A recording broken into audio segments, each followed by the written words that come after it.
Good Okay. morning. Welcome to. Oh, now we're live. Good morning. Welcome to Think and Grow Rich Daily Hangout. If you're catching the video later on in the day, or you're watching this in our Facebook group, then you're very welcome to come into the Hangout. Ben and I were just talking yesterday on Facebook about how to, have more people actually on the Hangouts. I would love that. I'd love to see somebody else come in and join us. Stefan said he might do it. I'd like to see. Yeah, Love to see. yeah, And I'd love to see Tracy back too, and Geraldine. Of course, she's in Sweden right now, but yeah. it'd be She's nice to see traveling. other people, other new people too, the new faces. I know. Yeah, I was thinking about it because when I started it, I had we had one point it was very normal to be five of us on, Yeah, and things kind of slowed down in the summer, and um, yeah, I'm not sure what I stopped publicizing it on my own wall as much, which I think might have had something to do with it. Um, but I think also I've noticed that most people joining the group are in North America, and we are really early correct, for that correct. time. So Yeah. I was thinking about it because I don't even really post to Facebook usually. Usually I'm not really online either. But this is actually one of the reasons why. Until about mid-afternoon, late afternoon my time, because there's just nothing really happening. And lots of my friends in Europe noticed the same thing. So I did wonder about making the hangout later in the day at a European time. I mean. Yeah. But I might make a poll in the Facebook group. So if you're watching and, I'd love to get your feedback if you would like to come on more often, but you can't because of the time, or a lot of people just, I think, are also a bit shy of coming on. Yeah, and we certainly don't. We don't want them to be shy, right? We want them to join us and share their Yeah. experience. So it would be wonderful to hear that. Yeah, it's like I have a friend who's been watching the Hangouts now for 6 months since we started. She watches them every single week, but she doesn't want to be on the camera. So, if that's you, then I understand that as well because it's not, it's sometimes it's kind of out of our comfort zone. But Yeah, if you're feeling the urge to come on, I encourage you to do that because sometimes it's like they say the magic occurs outside of our comfort zone, and right, exactly. On the edge, like pushing the front edge of our comfort zone, right? That's yeah, if you're not a little bit scared, then you're not going to grow, right? I mean, that's right, what I look at it too. exactly, And it took me a little while. I had to think a while before I decided to friend you and come on here and do this. It took yeah, me a little courage yeah, to do that. You know, exactly. but So. it's so rewarding though, right, Sandy? It is. It's so It rewarding. really is, and you'll be very welcomed because it's not we don't have any there's no like qualifications you need Judgment. to have or I really just wanted to create this as a way for people to contribute to each other when studying stuff like this, and because it's not most people I meet are not. And not all the time. I actually was friended on Facebook by two millionaires yesterday. Really amazing. through Yeah. the work I do, but I would never dare to friend them. But I was like, wow, this is Oh, funny. yeah. Uh, You're kind of moving the world a little bit. You well, are. yeah, and that's what I think. Wonderful. When you have a regular, when you're sending out a clear message to the universe that, okay, I'm becoming a student of this. This is something I am passionate about. Things start the universe conspires with you, like Paul Kello says. So Yeah. yeah. So all I was going to say is that you don't if you're very welcome to come on, and if you have any doubts or fears about that, and you want to chat with me on Facebook, you're really welcome to send me a message. And if we're not friends already, then add me as a friend first and send me a message. So I do check my other inbox quite often actually. Um, so yeah, and we also have to just recognize that you know 90 like something like 2% of people actually do stuff that's kind of a bit out of the norm. I always knew that there wouldn't be like masses of us immediately, but I Yeah. knew that it would grow with time, and so I'm committed to doing this, and I get so much out of it, you know, and I'm grateful to you, Glenn, for being here. Otherwise, I would just be chatting to myself, and I know that like Geraldine comes on quite often as well, so. Yeah, it's nice to see Geraldine too when she's here. That's and you know, and I kind of miss Jackie too because I like Jackie was. Yeah, I know. I was just chatting with her recently because I said to, you know, we've made it a bit later in case it fitted her schedule. And Yeah. she's in Montana, so she told me that she and her husband are going up the mountain every morning when we're on live. But she was saying, yeah, she missed the hangout as well. Yeah. So I have been thinking about making it a little bit later. So I'm going to do a poll in the group because I don't really mind. It would probably actually work for me to do it a bit later because I like going out in nature in the morning, and so I usually rush back to do this. Yeah. So I was thinking about pushing it forward a little bit, but I didn't want to compete with the original Think and Grow Rich call. But I think we have a really different audience, so I don't think it would do that. Um, but anyway, let's get into the reading because we have some people watching. You can just see on the stat. So hi to you if you're watching. We're actually just about to start a new chapter, which is all about the sixth sense. We just read about the brain as a broadcasting station. I actually forgot to post yesterday's video for some reason. I prepared it, and then you know, I read yesterday, but I'd like you to read this because this is something that's dear to your heart. I know, right? totally, yeah. And I can't wait to speak about this afterwards. I've just actually I haven't really slept because I've been reading a book. Well, you know, I got up at 2:30 this morning. I can't believe it. My Oh brain was wow! working so much, you know. Oh wow, Glenn. That's amazing. Yeah, I started reading Unbroken last night, and it's just absolutely incredible. It's I read until 4:30 in the morning. My early morning schedule went out the window, and Yeah. then I slept for 4 hours and just started reading it again. I couldn't. I planned to read other things, and I just You know, now Unbroken is a wonderful book, and she wrote Seabiscuit too. yeah. Another, I read that book, and that's a wonderful book too. But Ah. please read about Laura Hildebrand and what she's struggled with in her life. Read about Oh. read about her. Okay. Yeah, because I hadn't heard of her before. Find it online. You know, Okay. amazing, Cool. amazing. Ah, well, I'll share after we read this passage because Yeah. actually the book has so many examples of what Napoleon Hill is about to share with us. It's incredible. So I'll just share my screen here Okay. and we'll get to it. Okay, can you see the book? Yes, I can see it. Okay, cool. Okay, so chapter 14, the sixth sense, the door to the temple of wisdom. The 13th step towards riches.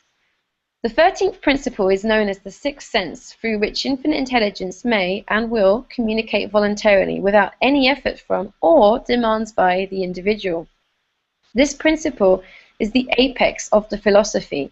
It can be assimilated, understood, and applied only by first mastering the other 12 principles. The sixth sense is that portion of the subconscious mind which has been referred to as creative imagination. It has also been referred to as the receiving set through which ideas, plans, and thoughts flash into the mind. The flashes are sometimes called hunches or inspirations. The sixth sense defies description.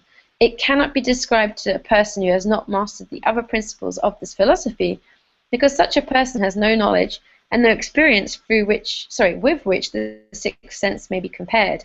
Understanding of the sixth sense comes only by meditation through mind development from within. The sixth sense probably is the medium of contact between the finite mind of man, and infinite intelligence. And for this reason, it is a mixture of both the mental and spiritual. It is believed to be the point at which the mind of people contacts the universal mind. After you have mastered the principles described in this book, you will be prepared to accept as truth a statement which may otherwise be incredible to you. Namely, through the aid of the sixth sense, you will be warned of impending dangers. Sorry, I can't read today. In time to avoid them. and notified of opportunities in time to embrace them. Wow, I love that. There comes to your aid and to do your bidding with the development of the sixth sense, a guardian angel who will open to you at all times the door to the temple of wisdom. Whether or not this is a statement of truth, you will never know except by following the instructions described in the pages of this book or some similar method of procedure. The author is not a believer in, nor an advocate of miracles, for the reason that he has enough knowledge of nature to understand that nature never deviates from her established laws. Some of her laws are so incomprehensible that they produce what appears to be miracles.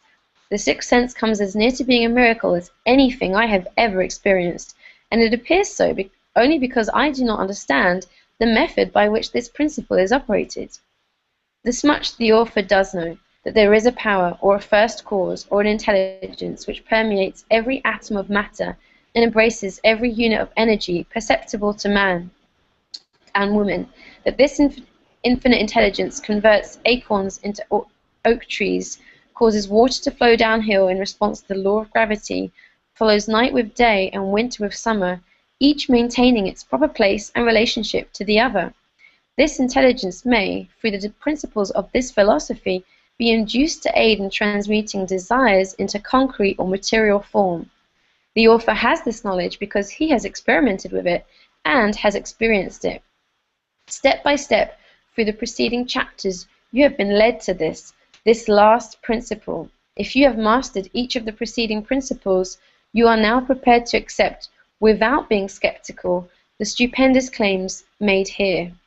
If you have not mastered the other principles, you must do so before you may determine definitely whether or not the claims made in this chapter are fact or fiction. While I was passing through the age of hero worship, I found myself trying to imitate those whom I most admired. Moreover, I discovered that the element of faith with which I endeavored to imitate my idols gave me great capacity to do so quite successfully. I have never entirely divested myself of this habit of hero worship, although I have passed through the age commonly given over to such. My experiences taught me that the next best thing to being truly great is to emulate the great by feeling and action as nearly as possible. Long before I had ever written a line for publication or endeavored to deliver a line of speech in public, I followed the habit of reshaping my own character by trying to imitate the 9 men whose lives and life works had been most impressive to me. These 9 men were Emerson, Paine, Edison, Darwin, Lincoln, Burbank, Napoleon, Ford, and Carnegie. Every night, over a long period of years, I held an imaginary council meeting with this group, whom I called my invisible counselors. The procedure was this. Just before going to sleep at night, I would shut my eyes and see in my imagination this group of men seated with me around my council table. Here I had not only an opportunity to sit among those whom I considered to be great, but I actually dominated the group by serving as the chairman. I had a very definite purpose in indulging my imagination through these nightly meetings. My purpose was to rebuild my own character so it would represent a composite of the characters of my imaginary counselors. Realizing, as I did, early in life that I had to overcome the handicap of birth in an environment of ignorance and superstition, I deliberately assigned myself the task of voluntary rebirth through the method here described. Building character through autosuggestion. Being an earnest student of psychology, I knew, of course, that all men have become what they are because of their dominating thoughts and desires. I knew that very deeply seated desire has the effect of causing one to seek outward expression through which that desire may be transmuted into reality. I knew that self-suggestion is a powerful factor in building character, that it is, in fact, the sole principle through which character is built. With this knowledge of the principles of mind operation, I was fairly well armed with the equipment needed in rebuilding my character. In these imaginary council meetings, I called upon my cabinet members for the knowledge I wished each to contribute, addressing myself to each member in audible words as follows. Mr. Emerson, I desire to acquire from you the marvelous understanding of nature which distinguished your life. I ask that you make an impress upon my subconscious mind of whatever qualities you possessed which enabled you to understand and adapt yourself to the laws of nature. I ask that you assist me in reaching and drawing upon whatever sources of knowledge are available to this end. Mr. Burbank, I request that you pass on to me the knowledge which enabled you to so harmonize the laws of nature that you caused the cactus to shed its thorns and become an edible food. Give me access to the knowledge which enabled you to make 2 blades of grass grow where one grew before, and helped you to blend the coloring of the flowers with more splendor and harmony, for you alone have successfully gilded the lily. Napoleon, I desire to acquire from you, by emulation, the marvelous ability you possess to inspire people and to arouse them to greater and more determined spirit of action. Also, to acquire the spirit of enduring faith which enabled you to turn defeat into victory and to surmount staggering obstacles. Emperor of fate, king of chance, man of destiny, I salute you. Mr. Paine, I desire to acquire from you the freedom of thought and the courage and clarity with which to express convictions which so distinguished you. Mr. Darwin, I wish to acquire from you the marvelous patience and ability to study cause and effect without bias or prejudice, so exemplified by you in the field of natural science.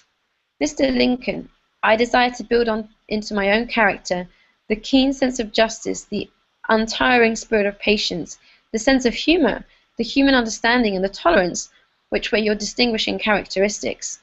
Mr. Carnegie, I am already indebted to you for my choice of life work, which has brought me great happiness and peace of mind. I wish to acquire a thorough understanding of the principles of organized effort which you use so effectively in the building of a great industrial enterprise. Mr. Ford, you have been among the most helpful of the men who supplied much of the material essential to my work.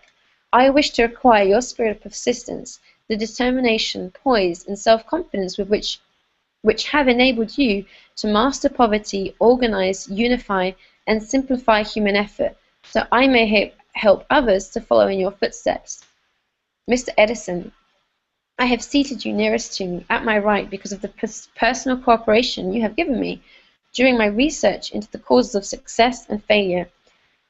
I wish to acquire from you the marvelous spirit of faith with which you have uncovered so many of nature's secrets, the spirit of unremitting toil with which you have so often wrested victory from defeat. My method of addressing the members of the imaginary cabinet would vary according to the traits of character in which I was for the moment most interested in acquiring. I studied the records of their lives with painstaking care.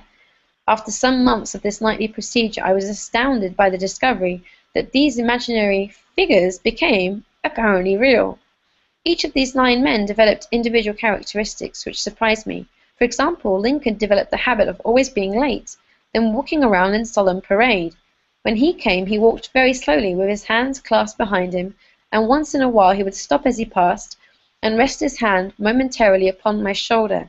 He always wore an expression of seriousness upon his face. Rarely did I see him smile. The cares of a sundered nation made him grave. This was not true of the others. Burbank and Paine often indulged in witty repartee which seemed at times to shock the other members of the cabinet. One night Paine suggested I prepare a lecture on the Age of Reason and deliver it from the pulpit of a church which I formerly attended. Many around the table laughed heartily at the suggestion. Not Napoleon. He drew his mouth down at the corners and groaned so loudly that all turned and stared at him with amazement. To him the church was but a pawn of the state, not to be reformed but to be used as a convenient inciter to mass activity by the people. Wow, so revealing. On one occasion Burbank was late. When he came he was excited with enthusiasm and explained he had been late because of an experiment he was making for which he hoped to be able to grow apples on any sort of tree. Paine chided him by reminding him that it was an apple which started all the trouble between man and woman. Darwin chuckled heartily as he suggested that Paine should watch out for little serpents when he went into the forest to gather apples, as they had the habit of growing into big snakes. Emerson observed, "No serpents, no apples," and Napoleon remarked, "No apples, no state." Lincoln developed the habit of always being the last one to leave the table after each meeting. On one occasion he leaned across the end of the table, his arms folded, and remained in that position for many minutes. I made no attempt to disturb him. Finally he lifted his head slowly, got up, and walked to the door, then turned around, came back, and laid his hand on my shoulder and said, "My boy, you will need much courage if you remain steadfast in carrying out your purpose in life. But remember, when difficulties overtake you, the common people have common sense. Adversity will develop it." One evening, Edison arrived ahead of all the others. He walked over, seated himself at my left, where Emerson was accustomed to sit, and said, "You are determined to witness the discovery of the secret of life. Sorry, you're destined to witness the discovery of the secret of life. When the time comes, you will observe that life consists of great swarms of energy or entities, each as intelligent as human beings think themselves to be. These units of life group together like hives of bees and remain together until they disintegrate through lack of harmony. These units have differences of opinion, the same as human beings, and often fight amongst themselves. These meetings which you are conducting will be very helpful to you. They will bring to your rescue some of the same units of life which served the members of your cabinet during their lives. These units are eternal. They never die. Your own thoughts and desires serve as the magnet which attract units of life from the great ocean of life out there. Only the friendly units are attracted, the ones which harmonize with the nature of your desire." The other members of the cabinet began to enter the room. Edison got up and slowly walked around to his own seat. Edison was still living when this happened. It impressed me so greatly that I went to see him and told him about the experience. He smiled broadly and said, "Your dream was more a reality than you may imagine it to have been." He added no further explanation to his statement. I almost don't want to stop, but these meetings became so realistic I became fearful of their consequences and discontinued them for several months. The experiences were so uncanny I was afraid if I continued I would lose sight of the fact that the meetings were purely experiences of my imagination. Some 6 months after I had discontinued the practice, I was awakened one night, or thought I was, when I saw Lincoln standing at my bedside. He said, "The world will soon need your services. It is about to undergo a period of chaos which will cause men and women to lose faith and become panic-stricken. Go ahead of your work and complete your philosophy. That is your mission in life. If you neglect it for any cause whatsoever, you will be reduced to a primal state and compelled to retrace the cycles through which you have passed during thousands of years." I was unable to tell the following morning whether I had dreamed this or had actually been awake, and I have never since found out which it was. But I do know that the dream, if it were a dream, was so vivid in my mind the next day that I resumed my meetings the following night. I'm going to stop there because I have to get off the Hangout soon. So that's page 198. But wow, that's so amazing. This is a fascinating part of the book, really, right? It really is, and I'm amazed because this is the second time we've read it in the book group, and I've listened to this book several times before that, and I feel like I'm reading it for the first time. It's incredible. It is incredible. It really is. Yeah. Yeah, and we keep saying that. And you know what it is that we've expanded our perception, right? We've expanded our perception just in rereading it, right? Exactly. It's like different each people, time. We are different people now, Yeah, you can receive more of it. Yeah. Because I just realized, because I actually have tried doing this several times, and what he's talking about, and I just realized something from this reading, that it's almost like he was dreaming when this was going on. I thought that he would consciously sit there and have this going on in his head, but it seems like he would set it in motion before he went and closed his eyes, as he closed his eyes, and then he would sort of dream these moments, which is really interesting because I had never understood it that way before. But remember one thing he said is that he used this as a way of character building too. So in order to build the character, he looked at Lincoln, he looked at Edison, he looked at people that had different attributes that were things that he wanted to build into his character, right, into his being. So I mean, isn't that kind of driving your beliefs, right? Yeah, exactly. Like telling yourself, changing so the way. He had studied each one of those persons in terms of their known attributes, right?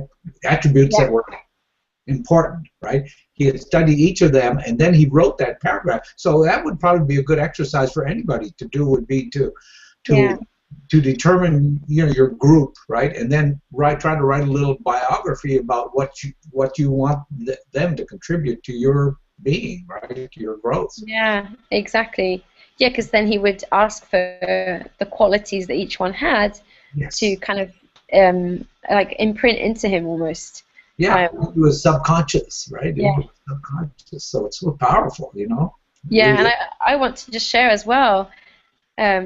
Yeah, it is powerful because it's coming from, it's like what he's saying, you're connecting to infinite intelligence, Right. it's the creative imagination, and you're actually, it's like going a step beyond where most people stop. Because I think a lot of people can receive inspiration and hunches, but not everyone is consciously doing it. Not everyone, like he's talking about literally almost like you would send an email to a friend, he's sending telepathic emails to infinite intelligence, and not just the infinite intelligence, but specific people, energies within it that he was inspired by. And something actually I wanted to share, which came from this book I mentioned before we began reading, Unbroken, which Yes. is just absolutely incredible. I I've been reading it for like 8 hours, straight, almost, no, 6 hours. But something that there's so much you could share from it. But something that is so relevant to this is he just talked about how when you have when you develop this muscle, you you will be saved from impending danger. You will be warned of it, or you will be at the right place to take advantage of opportunities. Hmm. It's like you'll become more in sync with the universe, is how I think of it as well.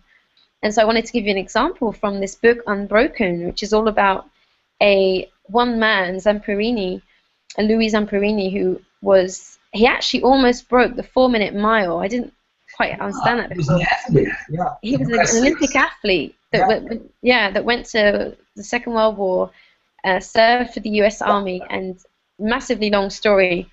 But basically, he got shot down. No, he didn't get shot down. He went out on a rescue mission for a plane that had been lost, and their plane went down in the middle of the Pacific Ocean, and they miraculously survived the crash. And the book is all about his survival on the ocean when another man died, or nearly everyone in that plane died except 3 men, and two of them developed. It's actually very interesting.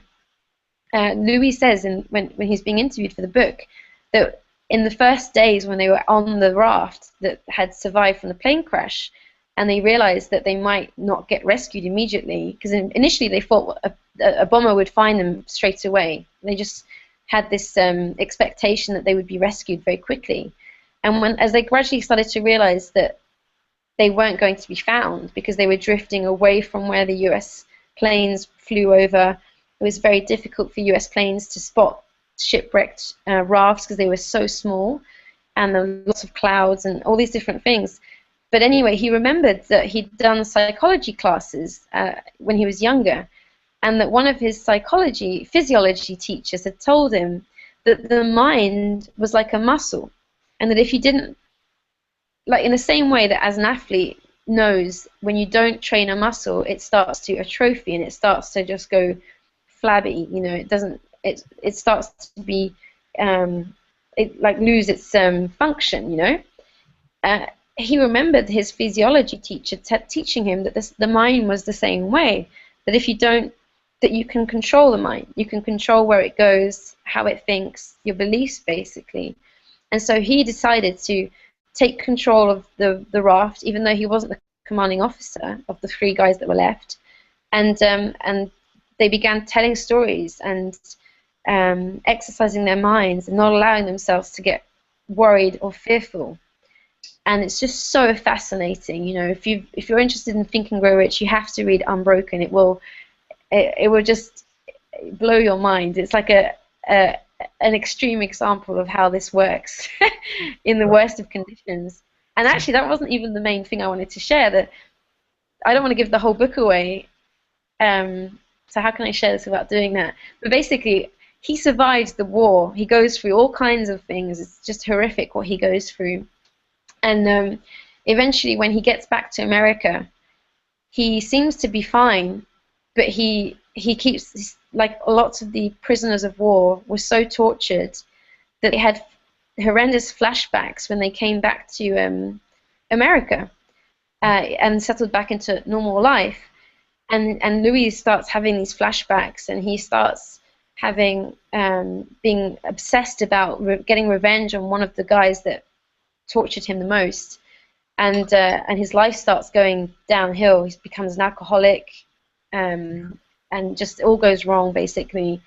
And then he has this moment actually when he's gone to an evangelist who's preaching about Jesus Christ, and he has this huge awakening where he realizes that he wasn't this tortured human being that had been punished by the world, which is kind of how he was seeing himself, and drinking to escape that. He suddenly sees all the moments when he was saved, you know, like when he when he came to after the plane crash, he was caught up in loads of wires, and going on, being sucked by the currents to the bottom of the ocean. And he describes in the book, he told the woman who wrote the book, Laura, he thought he was going to die because he couldn't get free. He was literally trapped in this mesh of wires, and he loses consciousness because he's breathing salt, he's drinking salt water, he can't get any more oxygen. And he miraculously comes to completely free from the wires.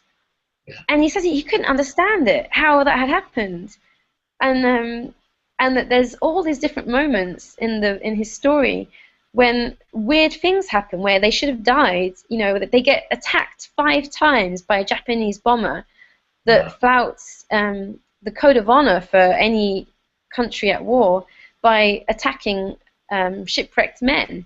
They get attacked 5 times, and the bullets never actually hit the men. You know, and this is just like one of about 50 examples. And he suddenly has all these moments where he realizes how close he came to dying, and how each time somehow he escaped.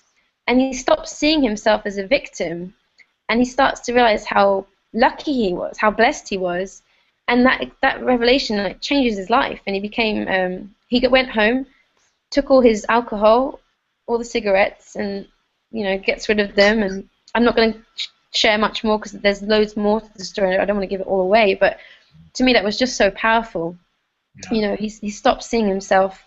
It's like you become grateful for your life. People often talk about being grateful and gratitude as a huge part of being prosperous and having prosperity consciousness. And he has this shift where he suddenly becomes grateful to be alive, instead of hating everything that tried to take his life from him. And it's just this amazing moment, and it's so relevant to what we just read, because when you think about it, and he actually even makes a promise to God at the ocean that if he survives, he will serve God for the rest of his life, and that's actually what he does. He becomes a preacher, and but he was praying, talking. He calls it God. He's has Christian faith. Yes. Everyone has their own ways of describing it, but he basically is in communication with infinite intelligence, and had all these moments where he was protected, and I just found that so powerful. So yeah, it's an amazing book. It excited me so much, I'm going to read it now. I knew that, Glenn. and then we can go to the movie, right? Yeah, they're making it into a movie. I think it's going to be one of those moments where you're like, oh my God, I know this already, and you're going, I can't wait to watch it. And the book is just absolutely amazing. I didn't even, I have a really bad habit. I've had this since I was a child. I don't always read a book from start to finish. Well, I always do in the end, but I love to just go into a book halfway through. And so I didn't want to read about his early life. I just went straight to the part where they were in the ocean. Yeah. And I have only read half of it, actually, but I'm going to read the whole thing. Yeah. But I just couldn't. I'm just too impatient. and it's just amazing. You know, you won't be able to put it down. So just as a warning, you might have to like tell your family and friends that you're disappearing for like 8 hours. It's great though, and that all came from the book that you recommended by Greg Kuhn. So I know, yeah. Well, isn't that the way the universe works, though, Sandy? totally, it It, really you know, is. it opens up things so that you don't know where you're going to go, right? Sometimes, Yeah, but what it does is it opens you to new channels of activity and thinking and frame of references and everything. It's yeah, and phenomenal. it's It's phenomenal. yeah, exactly. And what you shared, Glenn, you have to come from your dream, not go towards your dream. It's so, Come from ah, your I love that. And I just to recommend do this. a video about it, okay? Yeah, do I'm something. going to, yeah, exactly. I was already thinking about that because it's so funny, and this is another example of synchronicity. Uh, and I don't normally recommend things that I do with my work because I wanted to keep this hangout kind of um, I know, I realize that, but but to anybody that's tuned into Sandy Levesque, you have to know that you're a prime mover in the video world. I mean, you really are. Uh, oh, I think yeah. you and Abram and Nikki and all the people in the Empower thing Oh, are thank very, you. very powerful. Thank you. And it's funny, I wasn't even going to recommend one of my things, but I watched a Hangout yesterday and it was, I mean, the guys were talking about internet marketing, but it was all about money actually, because they asked him on to speak about how he healed his relationship with money. And if you're struggling with money, or, you're not even struggling, but you just want to be truly functioning from a place of prosperity, then I really recommend you go to my Facebook wall and watch the Hangout because it was absolutely brilliant. What the guy being interviewed shared.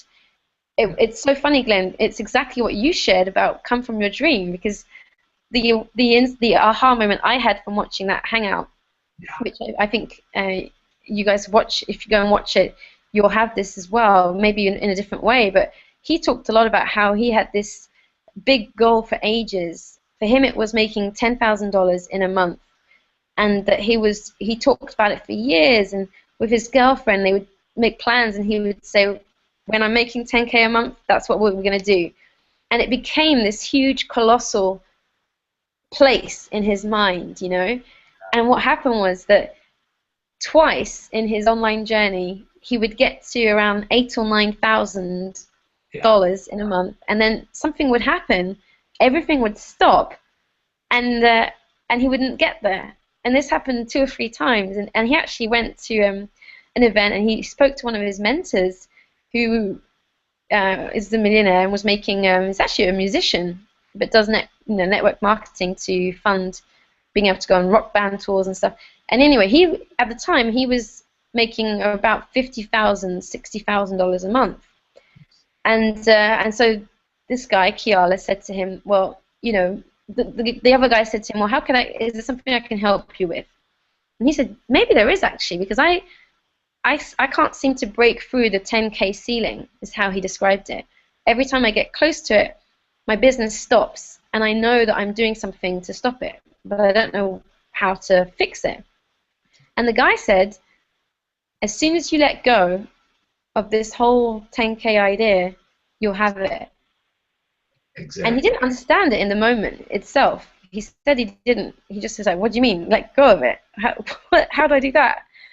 This has been what I've been working to for so long. Yeah. And actually, what he then described, and it's probably too much for me to share right now because I haven't got much more time left, but he basically, what I got from it was that he suddenly, the next day, they again met and they were out and about sightseeing in Chicago. And they had got the train to Chicago, which was the first guy's idea, the one that wanted to make 10K. Mhm. And they were going to go home, and it wasn't very warm. And the millionaire guy said, well, let's just get a limousine. And and the first guy, already doing very well, making 8 or 9 thousand a month, said, okay, let's just get a limousine, which he'd never done before.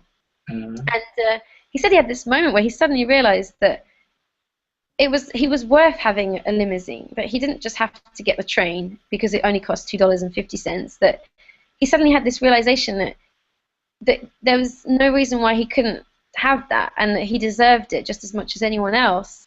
Yes. And then he, in a split second, he said to his girlfriend, "I can do this. I'm the same as them." Yeah.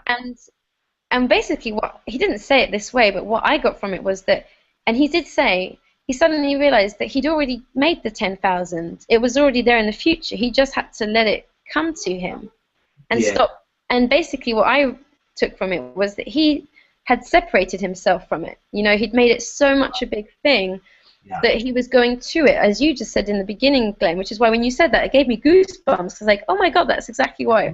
Well, isn't that amazing that just happened today, right? I know. You know, I mean, that is quite Amazing. Yeah, Mary, in a way, Mary calls that clamping down on your dream, right?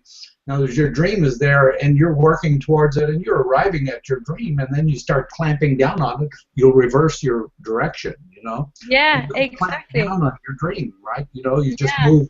You just you know, come from it, right? Come from the dream. Create the feelings that are in that dream, right? Exactly. Yeah, and if you guys saw the hangout we did on emotions this week, you know, I shared a tool from another book which can help you do that, you know, where you write, in fact, I'll just quickly show it again. You write a list of how you'll feel when you hit your next target. You know, I don't know if that shows properly. It looks back to front on my screen, but basically, yeah, and you keep. you're putting your feelings. You're putting your feelings on paper now. I love that too. Yeah, exactly. And I've never done that before because I thought you could just kind of, you know. But that is you. I saw those words there. That's you. That's Yeah, you. and every time I look at them, because they speak so they're so exactly what I would do. Yeah. You know, every time I look at them, I get that energy, a rush of energy, and that's, you know, when you, if you don't, because sometimes people say you have to be it before you have it, and you have to come. You know, you could hear the words, "Okay, I have to come from my dream, not go towards it." But what if I feel like it's miles away? What if I feel like I'm totally failing right now and that I'm not nowhere near my dream? Then do this exercise because it will help you recreate the same emotions you'll feel when you hit it. I trust me, it works. And because I felt like that for ages, and I didn't do this. I think this would have sped things up a lot if I did. But I just kept going, and what also helped me was the auto-suggestion exercise from this very book, Think and Grow Rich, because the more you say your statement, and you know, I've memorized mine now, and you know, every time you say it, you just feel this renewed faith that it's coming closer and closer. Yeah. So yeah, well, I've gone way over time, but it's all good. It's great stuff that we're sharing. So Okay. We'll Skype later, huh? oh yeah, cool. Okay. Okay, well, thanks everyone for with Everybody your have a great watching weekend now in the too. future. Have a You too, wonderful Glenn. Have a great one. fulfilling your And dream. yeah, exactly. Come from your dream. Don't go towards it. Thanks, everyone. Bye bye. Bye. It's so amazing.